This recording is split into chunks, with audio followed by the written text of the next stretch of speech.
Hi.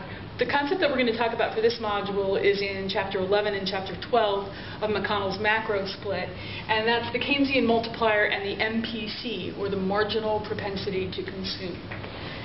The MPC, the marginal propensity to consume, is defined as the change in consumption that we see happening as income changes in the economy. An increase in income is almost always associated with an increase in consumption. And so we expect this number to be positive. It's not necessarily going to be the same for every individual. For example, you might be a relatively poor college student, say, where you've got a part-time job, you're working hard, you're going to school full-time. If I give you an extra $1,000, if I made your income go up by $1,000, you're probably going to spend all of it. And in that particular case, a rise in income of $1,000 would cause a rise in your consumption by $1,000, and your marginal propensity to consume would be 1. Another person, say someone in their 60s or 70s who's retired, who've gone through, their working life, they've got a good bit of money put by, they might not consume all of any increase in income that they got. Their increase in income of $1,000 might cause a very different reaction in their consumption. They might put some of it away, and they might splurge on some of it. Maybe they'd only consume $500 of it.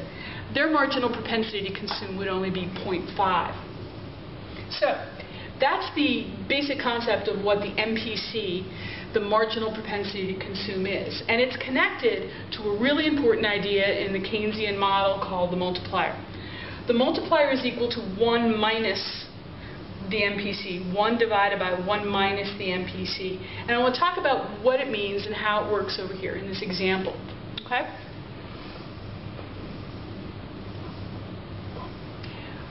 I'm going to assign some numbers here and go through an example so you can see what we mean when we talk about the Keynesian multiplier, what it multiplies, and how it works. In my example, we're going to talk about the MPC as being 0.8. That's not as big as 1, which college students will often have, and not quite as small as those retired folks I talked about a minute ago who had an MPC of 0.5. The other concept that's associated with this is the marginal propensity to save. In my example, it's going to be 0.2. And this is defined as the amount of savings you do as your income goes up.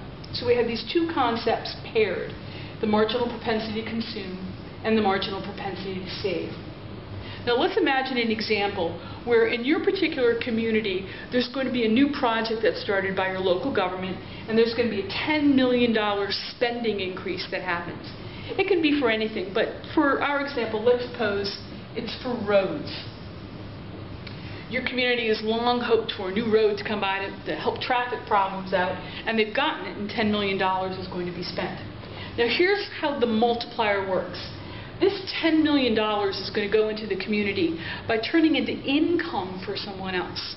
There are going to be a number of construction companies that are going to get jobs in this area in order to actually build these roads. So workers, construction workers in particular, are going to see an increase in their income. And $10 million starts to feed its way out into the pockets of all these folks. They're going to spend some of it, and they're going to save some of it. The marginal propensity to consume tells me how much they're going to spend, and the marginal propensity to save will tell me how much they'll save. So out of this $10 million, as it feeds its way into the community, we're going to see an increase in consumption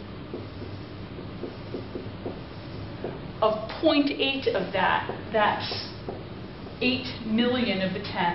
And we'll see an increase in savings of the rest.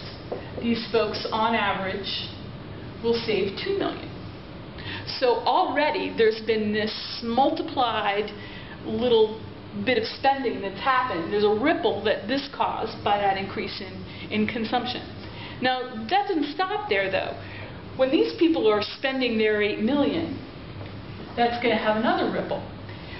These road workers, these construction workers who have spent this money now, they've maybe bought a second-hand car. Maybe they've taken a vacation. Maybe they've decided that it's time to put the new roof on the house. A whole other group of people, another ripple, are going to also receive an increase in income. The car salesman, the folks who help book the vacation, the people who put the roof on, they'll see an increase in income too. And they're going to spend part of it, and they're going to save part of it. So this consumption turns into an increase in income for someone else. And that increase in income of $8 million will also get spent and saved. That increase in consumption in that next round is going to be 0.8 of that, or $6.4 million. And we can continue on and on and on. That original $10 million of spending that the government did turned into income for the road workers, and they spent some of it. That spending turns into income for someone else. They spent some of it, and the ripple effects keep going on and on and on. The multiplier helps us add up all those ripple effects. The original $10 million, the next stage of spending in the $8 million, the stage after that in the $6.4 million. The multiplier tells us, if we substitute in the numbers that we've been using here, that the final change in spending is going to be equal to the multiplier times that original change. The multiplier in my example here is 1 divided by 1 minus the MPC. That's 0.8.